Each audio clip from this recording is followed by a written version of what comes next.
Well, what do you know? That Big Old Belt Wrestling podcast team is back here for our first show of 2024. Our whole team is here.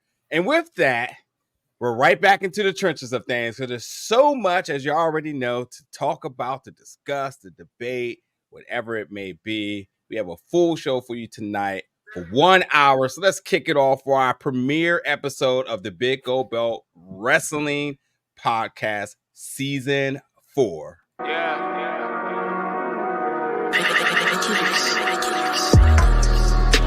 Gold Belt, Big Gold Belt, Big Gold Belt, Big Gold Belt, Big Gold Belt, Big Gold Belt. All I really want is that Big Gold Belt, Big Gold Belt, Big Gold Belt, Big Gold Belt, Big Gold Belt, Big Gold Belt. All I really need that Big Gold Belt. Hey, what's up, everybody, and welcome to the Season 4 premiere of the Big Gold Belt Wrestling Podcast. As by that intro, the whole team is here. All the names, all that is here. But in case you listen to the audio, in case you're driving or whatever it may be, where you may not be watching the video, it is I, Nigeria, alongside of Will, Marcellus, Jamal, and Damian G here to give you 1 hour of the latest and hottest news off the press in the world of professional wrestling. Gentlemen, I missed you. It's been a month. And it's good that everybody is back and doing well. How's it going? Is it too late to say Happy New Year? I mean, like, yes. Oh, Yes. Okay. Well, Happy New Year.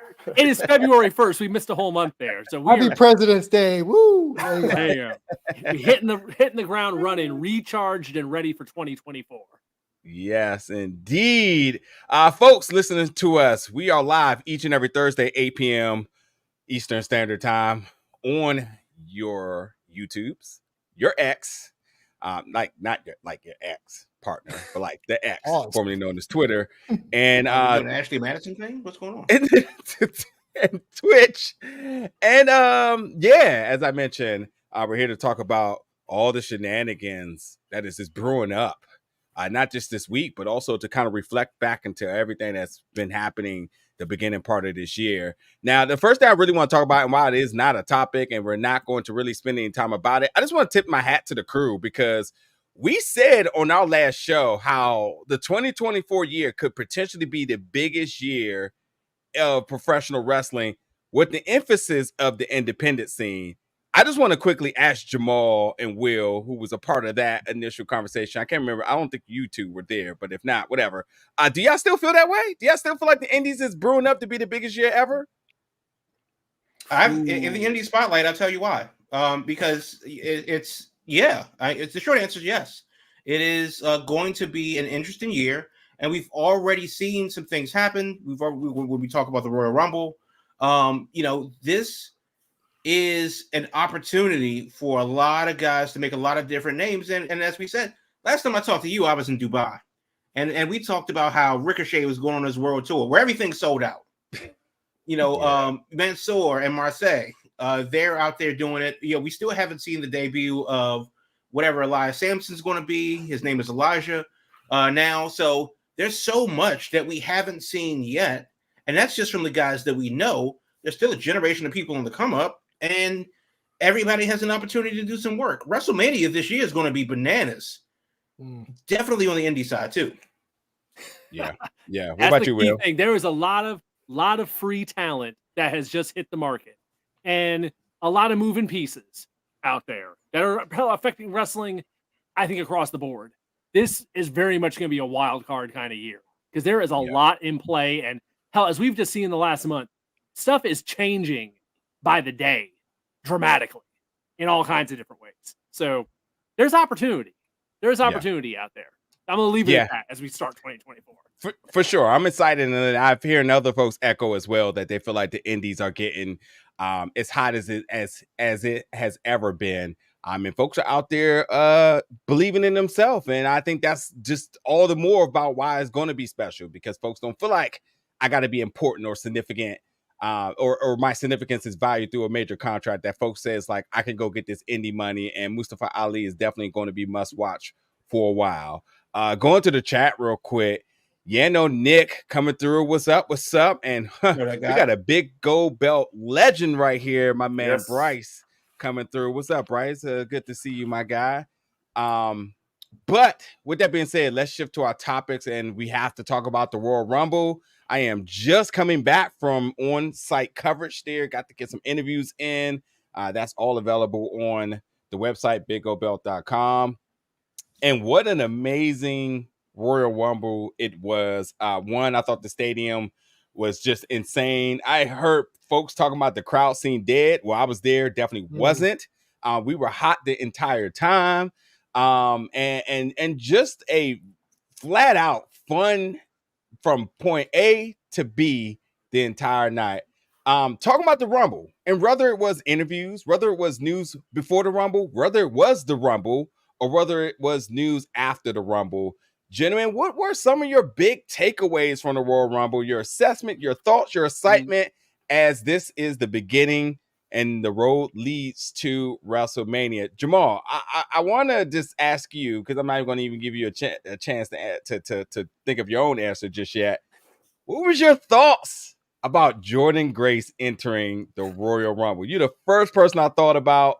But what was your thoughts about seeing her enter the Women's Royal Rumble at number 5?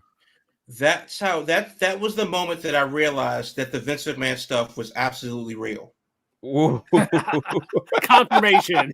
That was the confirmation that things behind the scenes were absolutely changing in the direction that it's going in. Now, for her personally, couldn't be prouder, couldn't be happier. Bringing the belt, to the building. That's one thing. Obviously, locking up with Trinity the first time, gets in there. And then, of course, that leads to a whole host of questions. Will WWE send somebody over to TNA for a program? How did these conversations start? Why her instead of someone else? It's good. It's the thing that we've been talking about for ever, and it's the thing that should have been happening since ever. And the long and short of it is that it's long overdue. She obviously wasn't going to win it, but hot damn, did she make a great showing? It's the right person at the right place at the right time. And it definitely, the winds of change, blew through the Thunderdome for the evening. Yeah, it definitely wasn't a glorified cameo, and her coming out representing TNA with the TNA colors, but also coming out as just a total beast. Yeah, they got their money's worth, and the world welcome. We known about her for years. Jordynne Grace, ladies and gentlemen. Next up, who got something to throw in there? Who's next? I'll go, and I'll say this. I'll leave the actual Rumble stuff to the rest of you guys, but what I'll say is I have not heard one person that I've talked to that didn't enjoy the Royal Rumble as a whole and is actually excited for the road to WrestleMania, Punk's injury notwithstanding. So for me, as someone who can vacillate between wanting to watch WWE and anything else, I'm actually excited to participate in watching the WWE product as we get closer to WrestleMania, because there was just so much to talk about. You just mentioned the Jordynne Grace appearance, then there's Jade Cargill, which I know someone's going to bring up in detail. And just, it's one of those things where there was just always something going on in that pay-per-view to keep people interested. And we always say it, there's something for everybody in wrestling. And I feel like this iteration of the Royal Rumble, men's, women's, even that, the Fatal 4-Way for the title, there was even Kevin Owens and the Brass Knucks. There was something for everybody. So if you had a problem with this particular premium live event, I can't help you.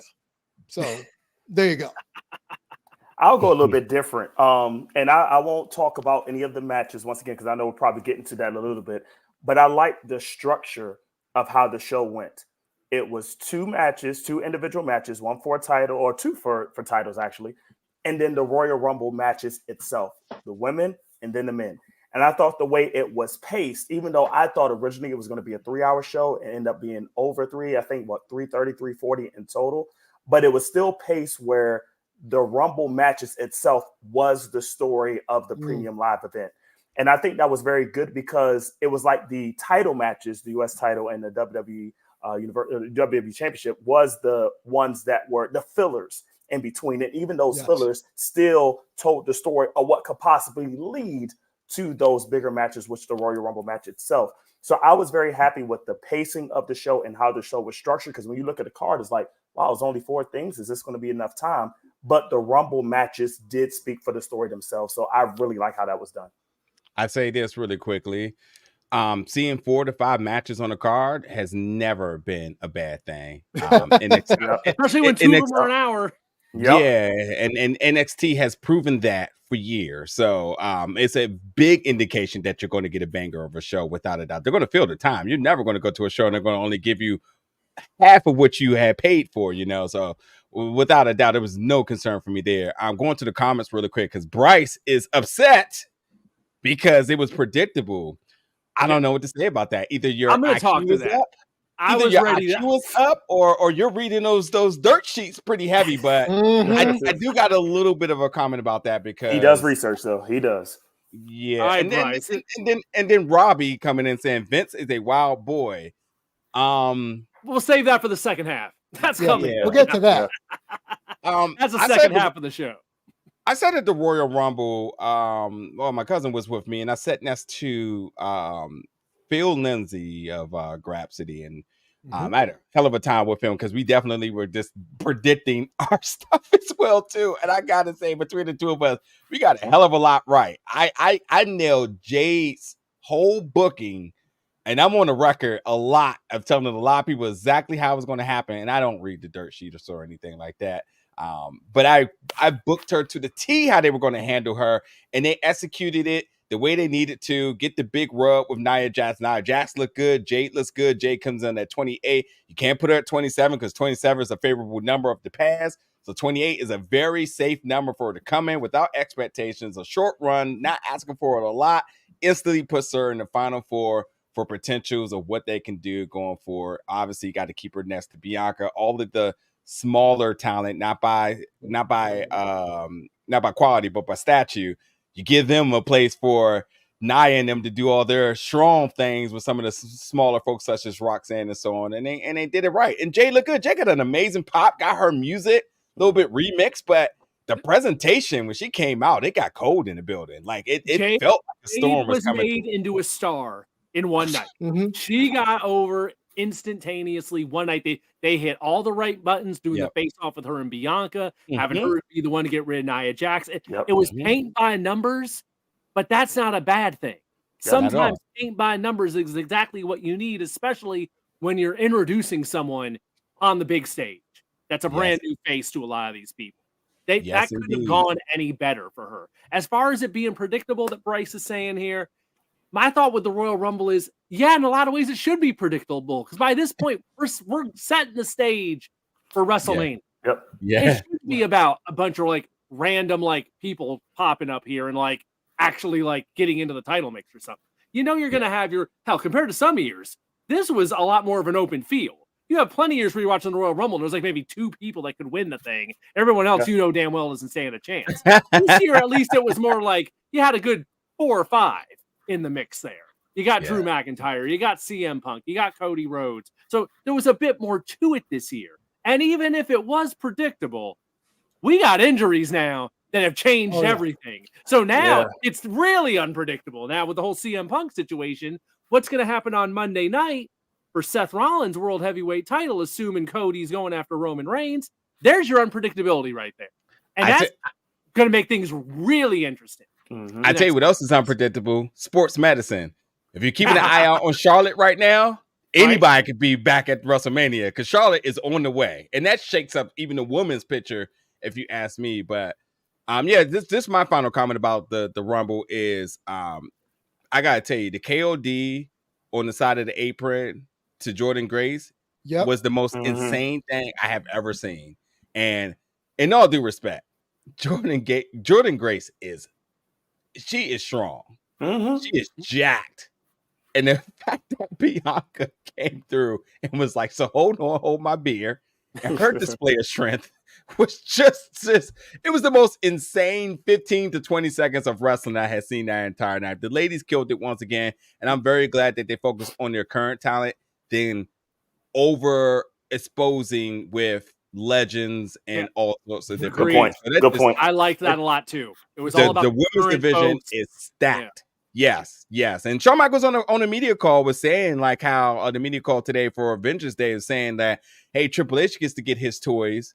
So he seems like he may be interested in wanting to continue some things with TNA. So please, if there's anything that we learned from this weekend, those TNA women, as we know, but now the world know, are here to play. And they're working on a different level because Jordan and Naomi was at like 110%. And everybody else was kind of coasting around like 70 to 75. So bring them on. Let's get more of that. But Will, anything you wanted to add to that? Because I don't know if you fully got your chance. I think other than that, the middle part of the show I thought was a little slow. The four-way, we kind of knew what was going to happen there. It was, there wasn't a lot of intrigue there. I honestly could have done without the KO and Logan Paul match, though it was really good. Just with 2 Rumbles and how long they are, I would have took one more match off the show and just made it a little bit tighter, personally, in my mind. That was the match where I was like, let's just get to the men's Rumble, because I already in the back of my head, I was like, that's going to be a whole nother hour. Let's just get to it. But that's not to say they didn't have a good match. Those guys did have a damn entertaining match, but time and place on the show, 2 Rumbles is a lot. I still think it'd be a great idea to somehow break this up where the women's one is one time of the year and the men's one is another time of the year to spread it out some. But of the 2, the women's I thought was a home run. The men's, the first half I thought kind of dragged. And then in the second half, they saved the star power for the second half of the men's Rumble. That 20 through 30 part is where all your big names came into play. So I guess the big story coming out of that is Cody, not a surprise. I thought Cody looked great. He's got a ton of momentum. And Lord knows that night I was like, Punk looked like he was struggling, and I guess now we might know why he was struggling. And it's just a matter now of what do you do on Monday nights? Because something's got to happen for that world heavyweight title. And the hottest guy I'm seeing on Monday night these days is Drew McIntyre. But you almost had me, Will. You almost had me, because when you said break it up into 2 parts, I thought you was going to say in 2 nights, but I was about to say, wait a minute. You can't do a Saturday and Sunday like a preview how WrestleMania is now, because you put that against Sunday football where you have the AFC and NFC championship game. That wasn't going to work. But it is something that you mentioned, having it 2 parts of the year. That could be interesting. Like you have one in January that's focused on WrestleMania season, but maybe, I don't know if you have something around in between Money in the Bank and SummerSlam that could be another. But I know that's hard to do just based on how the calendar's set during the year and what each one of those matches does. But you kind of had me intrigued with just some thoughts that as you said that, because I thought you was about to say 2 nights. The only issue with that is for everything that the women have fought for in terms of getting the equal opportunities 100%. On this, is that the moment that you still all about WrestleMania, them, and then you said like, okay, women, we're going to take you off this, but we're giving you evolution. Like we don't know the narratives behind that, we don't want that. So I just think I honestly thought they booked both. I think they booked the night fantastically, and I think we have a lot to look forward to in Philly. Besides, the biggest thing is that it's in Philly. That's the whole issue. And y'all want to talk about what's going to happen there. Tell you right now, Dwayne "The Rock" Johnson won't be showing up in Philly in any wrestling capacity. He may show up as I'm the man, and I got this new position, and maybe your program to start the next year. But Philly ain't big enough for The Rock star power, and can't print the checks big enough for The Rock star power. But I do have my ideas into where and how they do this. So we'll see. But anyway, so are you saying we're going to have our battle for the head of the table at some point, but it's not going to be at WrestleMania? Oh, maybe not for not at this one. Not in Philly. One. Also, I want to give a shout out to global warming, because anybody who thinks they're going to Philly and it's just automatically just going to be warm all of a sudden in that stadium, no. So be prepared for any and everything, and I think that's a huge reason why booking will be very much scaled in terms of putting their best WWE talent ahead and that extra star power outside kind of at bay, because it's just not going to print the checks like they would expect it to do, even though it's still WrestleMania, if you ask me, per se. Anything else about the Royal Rumble you all want to comment on, or do we Yeah. talk a little bit more about this road now to WrestleMania. Let me just real quick about the Rumble and to Bryce's point, and also Bryce in the comments says Cody is, as much as I hate to say this, No I worry, want we a can little just put more it up from there so we can Cody. read that. In my eyes, I wanted just a little more character development, and we can touch on that. But from when Bryce was talking about pacing and predictability, I'm more impressed at the amount of moments that the Royal Rumble had that people are talking about. For instance, we're talking about Jade. We talked about Jordan Grace. We're talking about Punk versus Cody for those 5-6 minutes and what have you. Will's point about people that could be viable to win the Rumble, even though it may have been a little formulaic, especially on the women's side. Because if we keep going back to that one scene where all those women are outside after Bayley won, all of those women that were outside that ring could have potentially won a Royal Rumble. Shoot, even Tiffany Stratton, I would have thought would have had a chance. And y'all know I don't like her. So the fact that we have moments for the Rumble that we're still talking about, not almost a week later, good job, WWE. Hey, don't forget we're going to Paris, okay? I know it's not a big deal to Americans, but that's a huge international deal. And WWE has been very successful in international markets. So while everybody may not be able to go there and whatnot, they're going to, if they haven't already, absolutely blow the doors off the ticket sales, and they're going to put on a show, much like they have done so far in their global domination. So people can write off Elimination Chamber as if it's just a roadblock or something, but it's not. It's definitely not. And those women that you've seen out there, got a feeling they're going to be sitting under a lot of steel come next month. Just my take. And let's not forget, Jade used Naomi as a projectile against Becky to eliminate her. Loved it. Love that. Sorry, yeah, moments again. Just love it. Very good point, David. So again, kind of refocusing here on the road to WrestleMania here. Again, the Royal Rumble kind of gets us started. What are some actions needed, shall I say, to really shape this WrestleMania up to be the biggest WrestleMania yet? Because at this point now, WWE is very much about getting those accolades, getting those ticket sales, trying to create the bigger and better moment each and every year. It is in Philly, womp womp. But what is it that they need to do to ensure for 2 nights that this is the 2 biggest nights of the year for WWE? So if I don't mind, I'll start with this. I think the biggest thing, and once again, now that we see how Triple H is fully trying to shift in what he's building up in programming, I think you can't do it by bringing in names per se. You have to do it by building in storylines. And once again, going back to what Bryce has said before, yes, it was predictable, but sometimes what is predictable, and if it's a good story, it makes sense. I think this WrestleMania needs about what makes sense about how Bayley is going to use her story to project where she's going to be in the title match, how Cody is using his story, and now WWE 2K24 is using his tagline as a focus of the game of finishing the story. How do you build that to make sense of things that you want to build up? Now you got the Elimination Chamber, and like Damian said, which I agree very much so, you all as WWE are using moments now to spotlight little teases of what could happen. Could you see a Jade versus Bianca? What could you do with Gunther of coming in and having another strong reign? You had the Jade versus Jimmy to open the men's Royal Rumble. So what kind of things are you teasing now that because you had that experience in the Rumble, you have those video packages that you can reference to, and you have those things that you can build up for Raw and SmackDown for the next 8 weeks to get to that Rumble or whatever, how much time it is. But I think it's really about making sure you capitalize on what your storytelling is to make these matches meaningful and not necessarily the big names to bring in. Okay, so the short answer is keep doing what you're doing.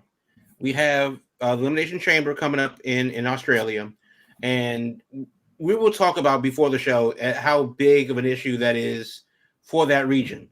Why Perth instead of Sydney or New Zealand or Singapore or wherever, but they know exactly what they're doing. And then you have the rest of the road to WrestleMania, and yeah, it's in Philly. It's WrestleMania. The tickets are already on sale. You know, they are selling. People are going. It is the event that you think it is. So just keep doing what you're doing. Now, for those that are going to nitpick every storyline and stuff like that, you know, will we get, you know, Rollins back before WrestleMania? We should.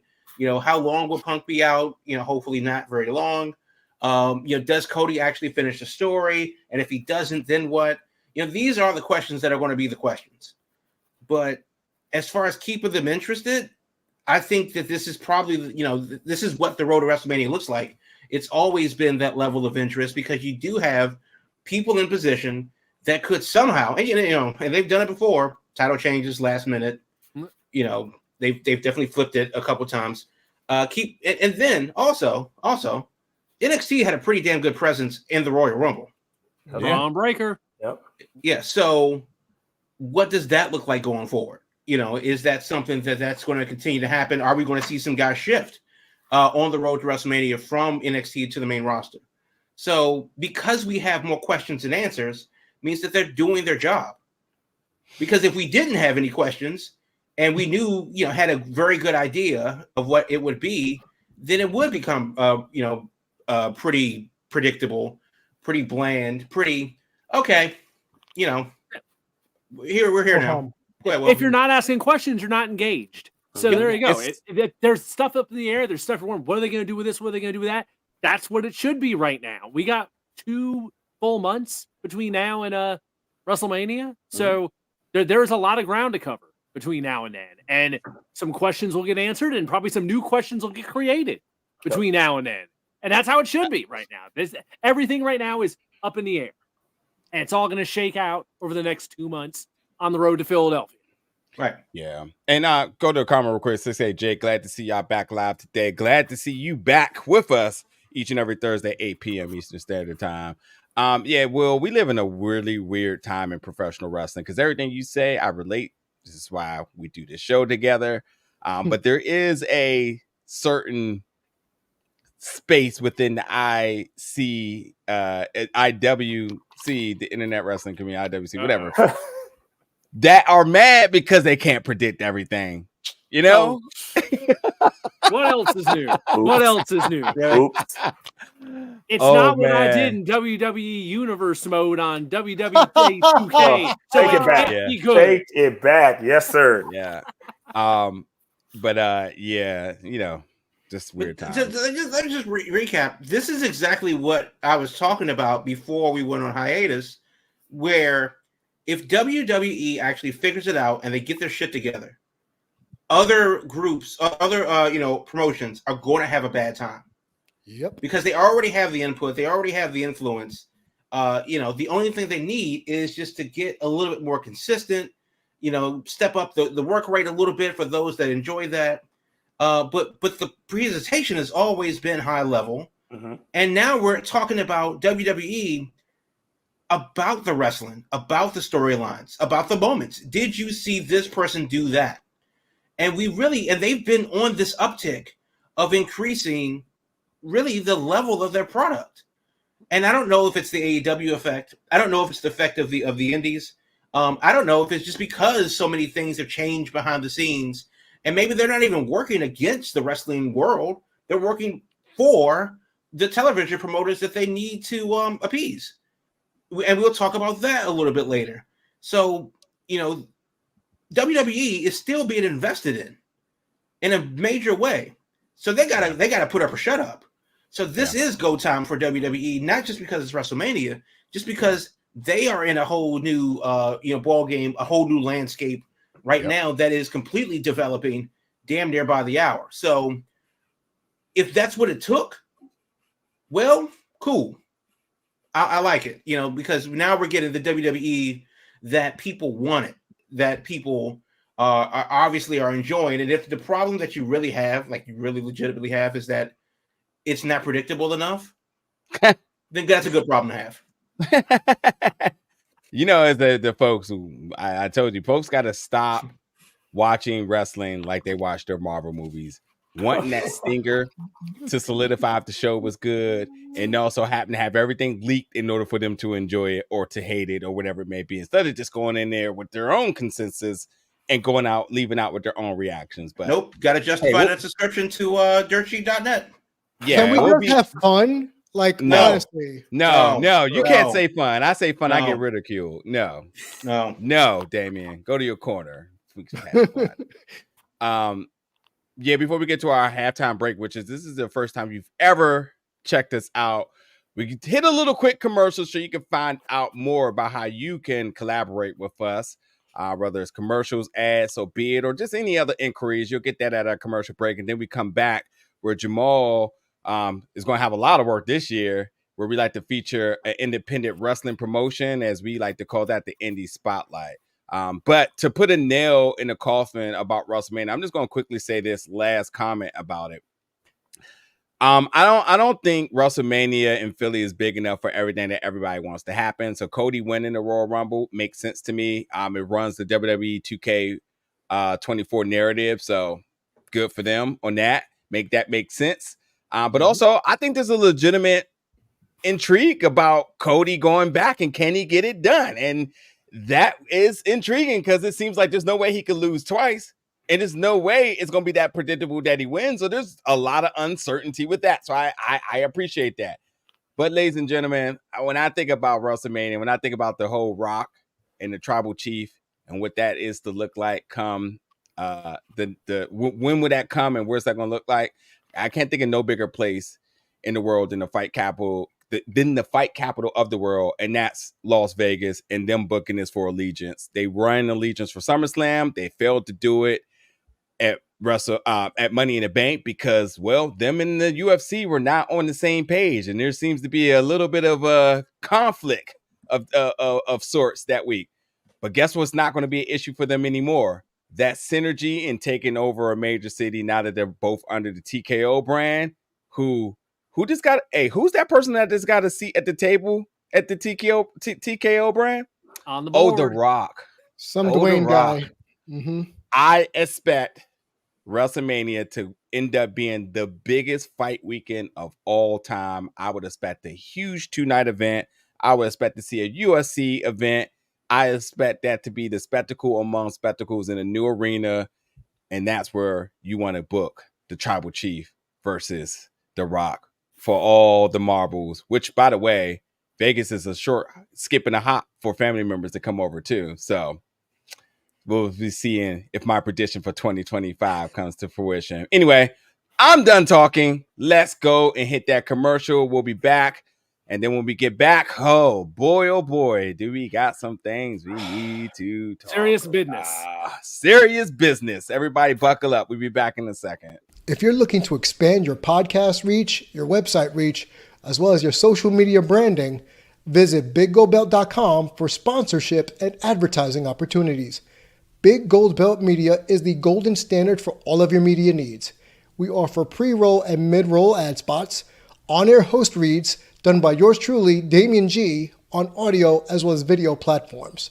For inquiries, please email biggoldbeltgroup@gmail.com for more information. Again, that's biggoldbeltgroup@gmail.com for your inquiries for your business. Big Gold Belt Media, wrestling, movie, comics, and more. The golden standard. All right. Let's get right to it. Jamal, let's kick it off with our first Indie Spotlight of 2024. And the first one I think is going to be a pretty damn good show, February 17th at the Epic in Grand Prairie, Texas. If you're out there in the DFW area, you know where the Epic is. It's right off the George Bush, near 20, and it's halfway between Dallas and Arlington. But it's going to be Wrestling Revolver. What a show. Totally not related to a similarly orange and creamsicle color burger joint. But what a show is going to happen at the Epic out there in Grand Prairie, February 17th, 2024. And I like this show. It's going to be interesting. Live on pay-per-view on Fight, it's going to be Monster Sauce. Lance Archer and Alex Zane versus the Grizzled Young Veterans. Masha Slamovich versus Marina Shafir. That's going to be heavy. Leo Rush versus Chris Bay. First time ever. That's going to be fun. First time ever? Yeah, that's what it says. Wow. Yeah. Wow. I looked it up. I couldn't find anything. So they first time ever. The Rascals versus Gringo Loco and Arez. That's going to be fun. you know him as Elias Sampson, but he is now Elias. He will debut at the show. It will be the debut of It will be the debut of Mansoor. Matthew Palmer, Alan Angels, Mike Bailey, Alex Shelley. They're going to be on the call. They're announced to be at the show, and of course, more will be announced soon. You can get your tickets at ProWrestlingRevolver.com/whatashow, or you can watch it live on Fight TV. But the meet and greet starts at 6. Doors open at 7. Show starts at 8, all local time. February 17th at the Epic in Grand Prairie, Texas. What a show from Pro Wrestling Revolver, and that's the Indie Spotlight for this week. Thank you very much, Jamal. I'm guessing Damian antennas went up. He said, DFW. Might have to see what's up with that. Oh, I'm going. That's a loaded card, for sure. Yeah, it is. I didn't know Leo Rush and Chris Bay have never wrestled. I mean, they definitely ran within the same circles. The Indies are spicy this year. Yeah. Yes, indeed. Yeah. All right, here we go. Are we talking to the elephant now? Yeah. So Vince McMahon, maybe a disclaimer first. This Trigger might get a warning. little. This might get a little. I don't know. Who knows? Sensitive. Parental advisory, explicit content. Yeah. Oh wow. Yeah. I don't really know the best way to go about a disclaimer of sorts here, but let's just say this then. This is a serious conversation. Yes. We're going to talk about the Vince McMahon thing. If you don't know, it does involve allegations of improprieties, included but not limited to sexual assault, coercion, intimidation, and if that is something that is if that is something that is triggering to you for any reason, this may be a time to bow out now. Check us back next week, but we're definitely going to get into it because it's literally the biggest story in wrestling today. Yeah, I also want to say too, I don't think there's no necessary reasons to go specifically into the details. If you read it, you read it, which we all are aware and have read it. This is not wrestling news. This is news. This is covered by all the major outlets. CNN has reported on this as well. And so by now everybody should be somewhat familiar in terms of the story, but there will be no reasons to go into detail. And also I just want to say to the other folks within wrestling press and media, and whatever one's title may be, for the folks who are reporting and seeking questions, but yet seeking a measure of safety and protection for colleagues, employers, friends, all within this space.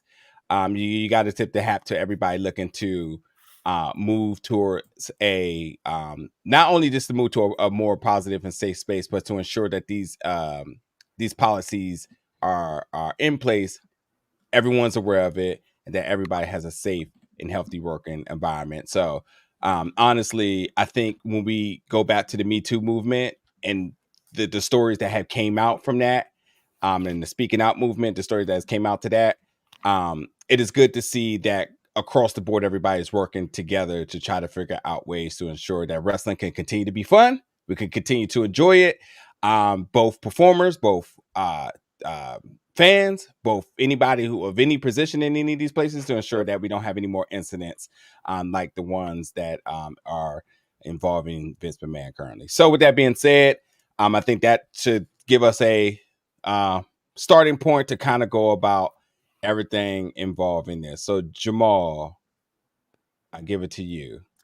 So without getting into the graphic details, because there is a case put out from Janelle Grant, a former WWE employee. She's filing a lawsuit against Vince McMahon and him personally for what her attorney calls the culture of corruption in WWE. Now, the actual brief is out there, so if you want to read that, find it. But what we do know is that on January 26th, Vince McMahon resigned from TKO and WWE while the allegations and investigations were being launched, and going forward. And of course, others around him, because it wasn't just Vince. John Laurinaitis, Johnny Ace was implicated in the suit as well. And it's It's interesting. Now, the first thing I want to talk about is Janelle Grant's attorney. Her name is Callis, Ann Callis. She says we are overwhelmed, and she's talking about the amount of people that have come forward to try to get the word out there and about their experience within this quote culture of corruption in WWE. So the question to you guys is, WWE. We just talked about the directions that they're moving in a wrestling standpoint, in a production standpoint. The thing that they're actually trying to get you to buy is their wrestling product. For Vince McMahon himself, because the narrative I keep seeing online is that Vince McMahon is going to go down with Chris Benoit in the history of wrestling. The first question is that possible? Considering who he is and how important he is to the literal foundation of wrestling in North America over the past 60 years, is it possible to erase him from the history books? Because you just can't do it. That's like taking oxygen out of the water. The only way you'd be able to do it, they'd have to totally scrap the company and restart. It's not under another name, and that ain't gonna happen. Correct. No, It has to be a clean break. And it's impossible. It's impossible. Listen, he's not the first corrupt person in any industry to he's not the first corrupt person today. Yeah, I mean, is Jeffrey Epstein ever going away? Yes. No, we'll know about him forever. We'll know about that story. R. Kelly, we'll know about these people's story.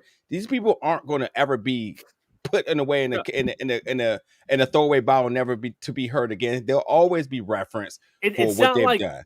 It's not like Harvey Weinstein's movies that were produced by his company all just suddenly disappear. Mm-hmm. They're all still out there, you know. Yep. Yeah, and it's in the same way that like you can go and listen to an R. Kelly song on a streaming network or YouTube or whatever. But it's still to the point that like it will be interesting to see how history treats this because of who Vince is. Right. Chris Benoit is just a guy that works for the company, did a horrific thing.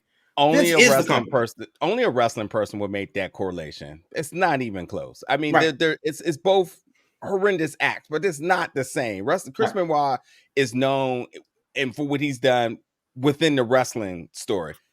Dark Side of the Ring will definitely end up doing a story on Vince McMahon, but CNN also will too. CNN is not going to do a story, and the Wall Street Journal, and the New York Times. Yeah, everyone, all of them, all of them. It's not even close. It's not even close. Right. So, quoting Ms. Callis, Janelle Grant's lawyer, my office and inbox had a barrage of people wanted to come in and come forward to attest about this culture of corruption and also other possible victims. We're just now beginning to wade through all this, and frankly, we're overwhelmed. Ms. Grant wants justice, but she wants to change the culture that is going on in WWE. She wants to help other victims. She thinks that by speaking out and coming forward first, that others will feel embodied and encouraged to come forth. So based on that statement, and it's obviously it's bigger than Vince. It's a culture of corruption. Right. It starts with him, but it certainly doesn't end with him. Considering what it was before, what does a hard product look like to us? Because if we watch WWE through the culture of corruption, and for whatever it's worth, what does that change actually affect its way on TV? Because what does that product look like now in a safer work environment for WWE? Does it change the way that wrestlers look at WWE? Because surely they've heard the stories that maybe they're not want to go there. Now that maybe WWE is a better work environment, we may see different names go there. Do you think it affects the company in that regard? I'll put it like this. Oh, well, 2 Chains, you want to go first, or? Yeah, quickly. I just think that people are now going to ask more questions. Yes. I think the trend that you'll see here is similar to what's going on. I'm going to take a real life scenario, what the Washington Commanders are now going through, right? So you have a situation where a whole organization is shifting. You have some new owners. You probably have some new coaches and things of that nature where you're changing the whole environment. And if you see what happened with the Washington Commanders, they were the last organization with a free agent coach per se, or had a coaching vacancy. They were the last team to get one. You had a lot of people that denied opportunities to work there that could have been the hottest person to get that job. And when you think about how much money the organization has to sign top players, the draft pick status they have, it's a comparison where you may not have those people want to go there early on until you see years later of how things are becoming. I think what you see Triple H doing, he's now the new quote unquote face of what you'll see as a business owner with TKO and as well as The Rock too and other pieces that are jumping in that are seeing what they're going to do to change the culture. Like Magic. Yes, like Magic Johnson. Exactly. Mm-hmm. Now, even though those good names are there, you still got to get those top players, both men and women, to be a part of this product. You having some people come back and return, but are you going to miss out on opportunities where people can make their names in this platform and rather go somewhere else like the Indies or another platform to show what they can do in wrestling until they see, okay, now I notice after a couple of years there's some consistency that's going on. And we'll see the same thing that the Commanders are going to do now. They did just hire their head coach. A familiar name of a past has been a coach before, but is he going to be the face that's going to change that culture of what's going to take place? Yeah. Also, just in case anybody doesn't know, Magic Johnson is he's in the ownership group for the Commanders. Yeah, yes. I said it to somebody the other day. It's like Magic Johnson's with the Commanders. Like, yeah, even it doesn't even sound right saying it, but yeah, that's the thing. For the movie theater chain also, so you know he has his hands and stuff. And listen, honestly, like, yeah, there's going to have to be a face that's going to have to take the PR thing on the head, but it's going to absolutely take a community of folks to ultimately change the culture, to ensure and strengthen the culture going forward. I think one person that I would love to hear her name mentioned at some point is Brandy Rhodes. I would like to see what her change and her influence could be in the locker room in order to create safe spaces for women talent. And because, you know, and I don't know. I know she's close to Cody, but there's no way she's not going to get a check. And I think when I think Brandy, I think of somebody like Maria Kanellis, who we know is a person that you put her near a locker room, she's going to make change. And I think you have to put that same level of respect on Brandy. And I would think that there will be a calling and absolutely a need of having folks like Brandy that's going to ensure, you know, what's right. And I we say this more times than enough. We need more women in backstage roles. And I think very high visible hires is going to be a part of that change. So, you know, I'm not sure how everybody's certainly feeling about it, but does Stephanie come back? Is Stephanie a part of the catalyst to that? Stephanie went away for a reason, and whatever reason. And now that we know this, it's like, we all were like, why did Stephanie disappear so quick? We got a good idea now, probably why Stephanie hit the road and disappeared very quickly when she did. And this is something else y'all said really quick, and I don't know if you all put this 1 and 2 together. And I specifically remember you commenting on this, Will, when we talked about the TKO deal with Vince. It was like we're going to be the percent owners, the high percent owners, right? Right. You'll still have your position. Oh, by the way, no, you're not. We're going to take that too. And the rumor behind that was the liability of him being with the company was affecting their finances. And so when those reports came out, they said, hey, we got to give him something, but there's no way in hell will we have him close to this company the way it is. That's why it was a no-brainer when I heard that he was going to resign. TKO was like, you were on this thin ice, and we knew something was going to come at some point. So this was the easy execution of the termination of the contract. The moment Slim Jim pulled out a Royal Rumble last Friday, for the few hours they did, once those sponsors start dropping, that forced their hand. I figured that's when the calls had to happen. They're like, Vince, you got to go. And you got to go now. It's getting too hot already. And I'm guessing Nick Khan had a busy Friday night, probably personally calling up Slim Jim to get them back on board. So they were part of Royal Rumble on the next day. Like 6'8" Jake is saying here, change your work culture. Office is better. Spot on. It's different. It's spot on. And this is what's going to happen. We've been talking about this for a while. And I think people are starting to realize it now with the way this happened with how Vince got taken out. It is new ownership now. Correct. And TKO is not going to play. The people at the top of this are not the WWE folks. Hell, we keep talking about Triple H, Hunter. Hunter is not even on the board of TKO. So this is going to come from up above, from people that the closest thing to anyone involved in wrestling is going to be The Rock. And who knows how much he's going to be involved in this. But otherwise, that board is made up of non-wrestling people. Nick Khan's on there. But like, Hunter ain't going to be making these changes. These changes, I think, are going to come from above. And TKO, I think, has to spin it that way. And the number one thing hit me last weekend when all this is going down, I figured every darn statement that would be coming out, they would hammer home the point of all these allegations, all this stuff involved in this lawsuit happens prior to our ownership. So they're going to clean up the mess, is what's going to happen here. How Let me read these. Got to play out. And Damien, you mind reading these comments real quick when we get back to it? Sure. Magic is a small minority owner, but will be the scapegoat for any mess associated with the franchise because he's famous. So And pretty black. much like the meat shield. Yeah, and black. Just don't forget about that the and black part of the famous. Thank you, sir. Bryce back with it. It's going to take time. Change of culture on average takes about 1 to 2 years. This means taking certain stances and changing the image. Stances is a huge word there. Which side are you going to take when it comes to a hard-nosed situation where you got to make a decision? Yep. Because of the And Bryce back- situation, Yep. there was a possibility that a certain segment of fans were lost because of it. Correct.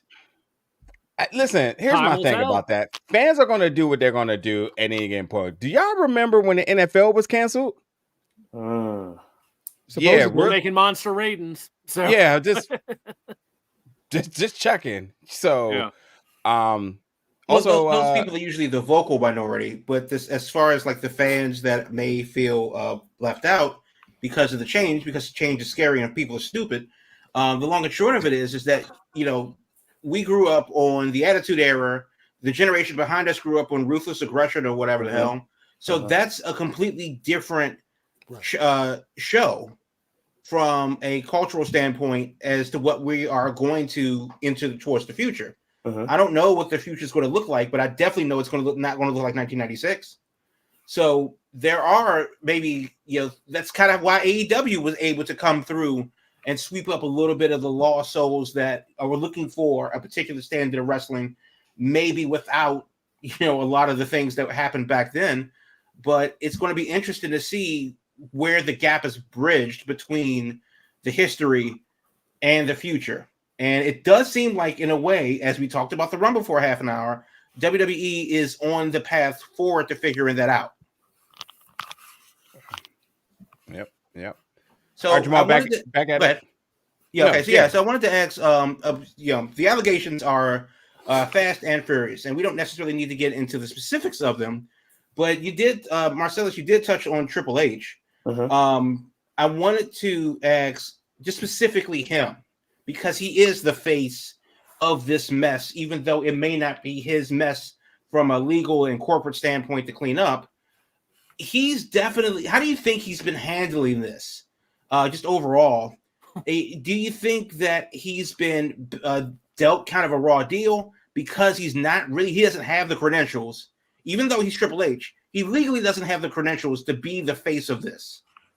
He is middle upper management. We need people on the board to make these public displays.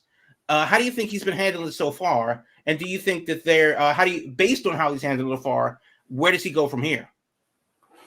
In my opinion, I think he's treading very carefully about what he does, but he's speaking on behalf of the performer and not necessarily of the business. Because I think he's speaking of the performer where they can relate directly to the fans the closest. So he's speaking in a language where the common fan, the common watcher, the common performer can understand what needs to happen to move in the next step. I think he doesn't want to overtake that step on the managerial business side to outspeak on something, because he wants to make sure the product is still continue to be enjoyable, what he's putting on screen, even though a lot of things off screen have to take care of what they're doing for legality issues and things of that nature. That's my personal take, that he's trying to be that common middleman. Let me get you to like us again. I'm going to be that person where you can try to like me because you know me and you know what I'm about because I was in this ring with you, or you watch me grow up in this ring. That's the way he's trying to proceed right now, in my opinion. Yeah. No, I mean, I think he's definitely trading lightly. I mean, he did say, like, I choose to focus on the positive when talking about his father-in-law, who, you know, is going through a very, very harrowing legal situation. But that's also kind of suspect too. Shawn Michaels did a better job with the dodging, not necessarily dodging questions, but navigating the minefield of questions, because as this goes on, it will be up to these guys that are the face and being basically just let out there like lambs to slaughter because of the gravity of the situation. But So- I mean to be fair though, like you talked about the hierarchy here. Well, how much can he say, knowing that he's not within the business of everything? Is what I kind of been kind of shuffling in my head is at what point, and as you mentioned, if Triple H is sitting at the kiddie table and TKO, The Rock, and all of them are at the bit board table, the real person you want the questions from is Nick Khan. And the question is, has Nick Khan made a statement yet? Because that's the person who absolutely knows how long did they know the action they were going to take, et cetera, et cetera, et cetera. Triple H, I don't think, well, I guess for lack of awareness here, is the unqualified person to be subjected to these questions. One thing though, keep this in mind. Nick Khan's only been there a few years. Triple H has been there for decades. Forever. So there is a bit of a difference. Nick Khan's definitely in the right position, but he doesn't have the history around Vince. Those financial reports, those background checks, any bit of PII that is running through that business, anything that is happening in that business, Nick Khan knows the in and outs of it. And there's without a doubt, you think if he knows everything about the money, that he knows everything that's happening with these investigations. When the, whatever bureau is calling them up about something, the FBI and whoever probably had questions about the business they were doing in Saudi Arabia, all these sorts of different things that we may not be asking the questions about, Nick Khan has the answers to. And it does not, without a doubt, knows that he knows a little bit more, or probably has the answers that everybody's looking for, that they're asking Triple H. That's right. And to wrap it up real quick, since he's been there in the last years when this all first broke out, the stories about all these payouts that Vince had made, and that investigation has been ongoing now for months. So he has been present for that whole part. And Lord knows, the feds are involved in that too. So that is kind of the ticking time bomb in the background. If we don't think this is bad enough already, the feds are looking into this because of the amount of money that was paid out. They have done some investigation, and we don't know what the result of that is yet. So this is just getting started. And that's just based on the sexual assault allegations and stuff like that. We haven't even talked about the fraud. Vince maybe doing some funny money with the stocks and stuff like that. The XFL deal that Vince had, that he took some money that he wasn't supposed to from WWE to fund the XFL, and the SEC is looking at Vince McMahon as well. So his plate is full, which of course is part of the problem. Bryce, great question. What does Triple H know? And that's, of course, that's the elephant in the room, because you can't have the guy who's the son-in-law of the defendant be the face of the PR campaign. Yeah. It sounds like a banana republic that we read about somewhere in South America. Noriega's cousin is leading the PR campaign. Make it make sense. So I think in general, it's a whole lot of wait and see. But we don't know how much bigger this is going to go. We don't know where this is going to go. But this is also to the point of the story itself and the gravity of it. Now that mainstream media has their whole hooks in it, this will not go away easily. Yeah. Not during this time of year where WrestleMania is going to be getting all kinds of hype and promotion. This is going to be shadowing WrestleMania the whole time. And then, of course, Netflix is going to start their promotion soon. And honestly, maybe not, because TKO and all the investors and everybody wants to ensure that there's a clear distinguish that Vince McMahon is not with this company anymore. So if you want to attach it to it, then so be it. But at the end of the day, you can't continue to say the effects of what's going forward has anything to do with Vince McMahon. I just don't think that's fair. I think more so than none, they're going to have to make a very definitive fingerprint that this is a different era, this is a different time. TKO, we own this, and so on. So the Vince McMahon stink, dark cloud, and everything is long gone. He's away from the company. We cannot still be tarnished by this. If the Commanders, again, if they're going to be by Dan Snyder, I just don't think that's fair. He's gone. The Clippers, he's gone. You can't. It takes time to clear out that stench, though. You take out the nasty garbage, it still stinks up the room for a long time. And there's still one more person in Vince's camp that is still behind the scenes over there, and I think it's Mr. Pritchard. I think might be one of the last ones still hanging on by a thread. So I wouldn't be surprised if all of a sudden Bruce Pritchard's out of a job in the next couple of months. And I bet you TKO said, Dana White, keep your hands to yourself. Oh, hell yeah. Yeah. So we guys can wrap it up, but it's a lot. It's an onion with layers and layers and layers of stuff. So did you have any more final questions with this? No, go ahead, man. It's all you. All right. Anybody else on the team? Anything else you want to cover for tonight's topics? Good on this end. Closing remarks, closing statements, closing reactions. It is good to be back. It is good. Yeah, good to be back. Just shout out to all of us, coming back together. I know 2 Chainz, you're definitely trying to put things for this new season. So definitely, always shout out to your leadership. Definitely want to get a shout out to SPA community for those that know that. Once again, we're trying to expand on everything we're doing with Big Gold Belt. So we're going to keep pushing what we can do to put us to the top. Sounds good. Need a little bit, just a little bit more information about that, sir. So where's this going down? What time? What date? What platform? Talk to me. Gotcha. So just to give a heads up, so I know as an extension of this show, I had my sports show that I took place a lot in 2023. I was not consistent with it. I did a couple of shows and everything of that nature, but what I've been plugged in a lot lately, probably within the last couple of years, but more so in the last couple of months, sports video games. So I've added my Twitch that's going to be incorporated with this. And when we do sports video games, I do some live streaming of games. The SPA community is a Madden league that I'm a part of, and we definitely do some good competition. And I bring content actually with Bryce, who is up here, who is an original member of Big Gold Belt, where we blend in the sports community, we blend in the video game community, as well as wrestling as well. So once again, that's an extension where you're going to see me build that back up in 2024. But once again, it is still all a part of Big Gold Belt Media, in which we're bringing to you once again live every Thursdays here on YouTube and all of our platforms, as you see us each and every week. Sounds good. All right, Damon, you can come from out of your corner now. I know you got Thank you. Appreciate it. Anyway, folks, we'll wrap it up on that tonight. But the Big Gold Belt Wrestling Podcast returns each and every Thursday, 8 p.m. Eastern Standard Time. Please join us on YouTube, Twitch, and Twitter, or X, whatever you want to call it. You all get a part of our conversations by joining us in the chat. That way we can hear your thoughts, your reactions, and your comments on our topics weekly. But for myself, Najir, Will, Jamal, Damian, and Marcellus, we'll catch y'all back next week. Thank y'all so much for tuning in tonight. All I really need, that